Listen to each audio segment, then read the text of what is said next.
जैसे ही शंकर जी को देखी उतरी सतगुरु ने, अरे राखे लपेटे पूरे तनों में, अरे राखे लपेटे पूरे तनों में, अरे ऐसो दूल्हा देखे नहीं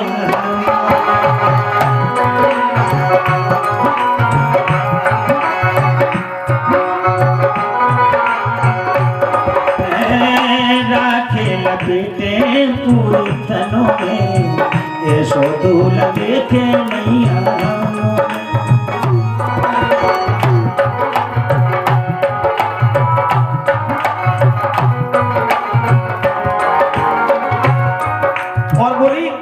बरातियों पे ढंग थी। काउ को एक पाँव नहीं है, काउ को दो ही नहीं है, काउ की एक नहीं है तो कोई दो ही आंखें नहीं है। लड़का जा रहे बरात तो जाने बेढंगी बरात। को बराती मोए समझ में न आवे, को बराती को बराती कौन समझ में न आवे।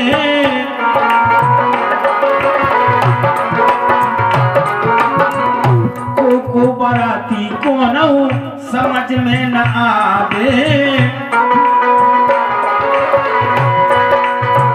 और बिच्छू ततैया देखो भोरा भन्नावे।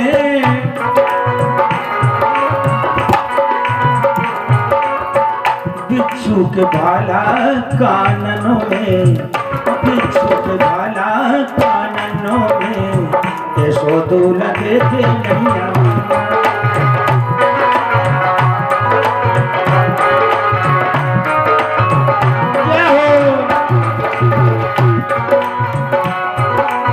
ताली जरूर बजा, भगवान के भजन में ताली बजाते हैं, कंजूसी नहीं की जाती एक जयकार में।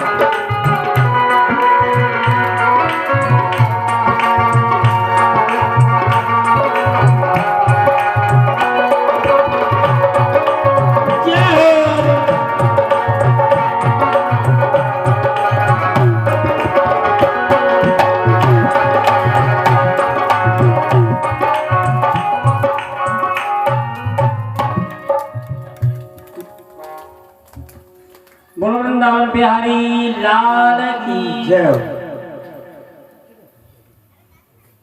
चलो कोई बात नहीं, सब होता रहता है। आगे कथा की ओर चलते हैं।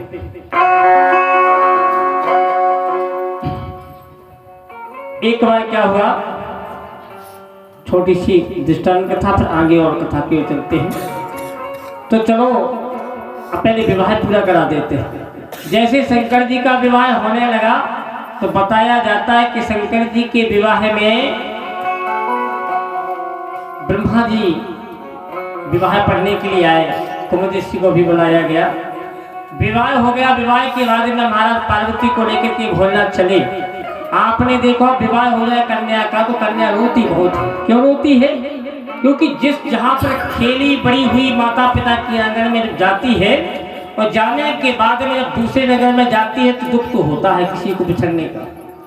तो पार्वती जा रही थी तो मन में सोचा कि चलो अपना नगर तो छूट गया है, जब पति मिला है, तीन लोक का मालिक मिला है, पति तीन लोक का मालिक। अब मालिक इतना बढ़िया है तो हमारा ससुराल भी बढ़िया होगा। जब मालिक बढ़िया है तो हमारे यहाँ बढ़िया बढ़िया महल भी होगी कैलाश पर, हमारे बहुत सारे नौकर चाकर होंगे, हमें बड़ा सुख मिलेगा। हर कन्या चाहती है कि हमें अच्छा घर मिले। पार्वती का बैठा के शंकर जी चले जा रहे। तो जाने के बाद में शंकर जी ने कहा कि चलो भाई बैठो।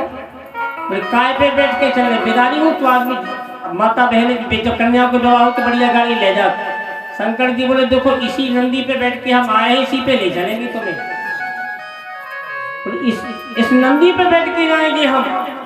हिमांचल की पुत्री हो करके बोले अबे कछु नहीं लूंगा, बिटिया बापे के घरे, बिटिया बापे के घरे चल रहे तो चलो। ठीक है बैठ। अब ये बड़े बड़े ख्वाब देखती हुई चली जा रही है महाराज। और जाने के बाद में भगवान ने शमशान घाट पे उतारू पहले इन्हें सूझी थे क्या उतार। कहाँ तुम्हारा घर है? बोले या तो रहो हमारा घर। बोले जो घर आए 5 आथी नाक बढ़ रही, 4 से तैयारी लग रही, 2-3 किलाने पंडित बुलाए जा रहे हैं। शमशान घाट देखो आपने, काशी को सबसे बड़ा शमशान घाट है, जितने हजारों लोग अर्थी लगती चिताएं। अब शमशान घाट पे जैसे उतारो, पार्वती को दिमाग खराब कि हम तो लंबी लंबी ख्वाब देख के आए थे कि हम सुख भोगे, ऐसे रहेंगे वैसे रहेंगे। बोले देखो हमारा घर हल्को न जानो, शमशान घाट होता छोटा सा है कि पूरा गांव समाधि का जी खाओ ने स्वाहा, जी खाओ ने स्वाहा हो जाने के नहीं। तो बताया जाता हमारा घर इतना बड़ा है कि किसी का इतना घर बड़ा है ही नहीं। अगर हमसे बड़ा घर मिल जाए पार्वती तो जान लो कि हम तुम्हें उधर छोड़ दें, वही किस्म के ब्याह कर लियो।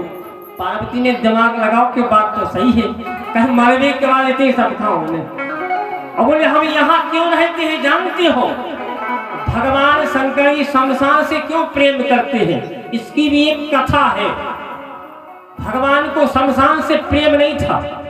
भगवान ने जब सती जी की दाह होने के बाद जब उनकी अस्थियों को जलाया, वहां पर भगवान शंकर जी को इतनी शांति मिली कि महाराज काम क्रोध लोभ मोह मद मत्सर सब कहां नष्ट हो गए, बड़ी शांति, एकाग्र चित्तमन हो गया भगवान में। तो शिव जी को जब एहसास हुआ कि सबसे ज्यादा शांति शमशान घाट में होती। बोले अच्छा, बोले हाँ। आपने देखा होगा शमशान घाट में जब जितने भी लोग जाते हैं, जब तक व्यक्ति की अर्थी में दाह न लगाई जाए, सबने ऐसे बैठेगा जैसे सबसे ज्यादा हस्तन इसी में आए। कहते काहे बेखुद जानत के एक दिन हमें खुद लेते हैं उन्हें, कोई 10 साल बाद, कोई 20 साल बाद, कोई 30 साल बाद, जैसी जिसको आई हो। और एक और बात बता देते हैं, आदमी को स्वर्ग मिलेगा कि नरक मिलेगा हम बता देते हैं। कैसे? जौन व्यक्ति के मरने के बाद में गांव के सबसे ज्यादा आदमी 12वें किलाने जे, तो जान ली को वो व्यक्ति सीधा स्वर्ग में जाएगा, शिवलोक में जाएगा। और जौन आदमी के संगे 4 टांगने वाले हो गए और 2-4 और पीछे हो गए घर की, वो व्यक्ति नरक जाता है। अब आदमी सोचते क्यों? इसका भी एक कारण है, क्योंकि प्रत्येक जीव में भगवान का वास रहता है, और भगवान का वास रहता है।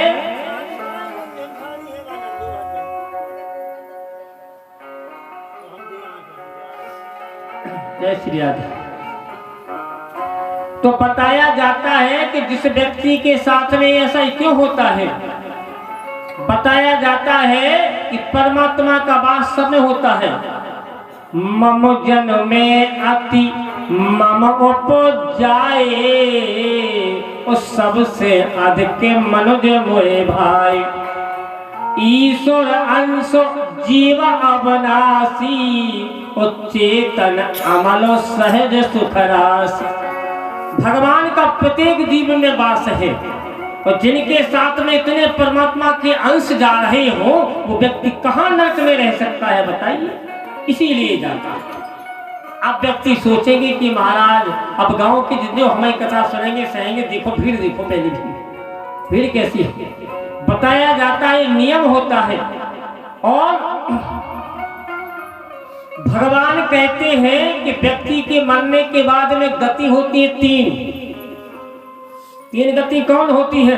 उत्तम, मध्यम, अधम।